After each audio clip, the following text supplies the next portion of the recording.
Sampai dah tak boleh nak buat vlog dah. Ni baru free sikit. Tadi dah kena subuh. Yang ni tolong runner. Hujan kesian. Tunggulah dulu, Wak. Wak. So korang tengok aku sampai tak sempat nak buat vlog dek. Tinggal lagi apa? 27 bekas lagi. Tinggal 27 bekas lagi. Mak akan sampai lagi 20 bekas lagi. Buka-buka je dah kena serbu dah guys. Baru setengah jam. Baru setengah jam je buka dia. So kalau korang nak macam biasalah. Okay, siapa cepat dia dapat dah. Dah tak ada ni dah. Dah cukup dah runner dah. Dah banyak tempat dah runner dah. So kalau korang nak, korang cepat betul-betul. Kalau korang tanya lagi sekali tu. Nampak tak tu? Hero Sungai Besi. Balai Bomba Sungai Besi.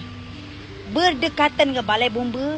Okay, kalau Hero kan seberang jalan. Kita orang kat seberang jalan dia. Nampak tak? Wah, elok. Wah, senyum sikit. Ayang. Masuk. So, cepatlah guys. Dah tak banyak dah. Kejap lagi Ayu nak pergi ambil lagi 20 bekas lagi mak tengah kukus. Lagi fresh. Kita masak fresh tau. Kita buat memang fresh daripada ladang gitu. So, cepat guys. Hero. Cepat tak banyak dah guys.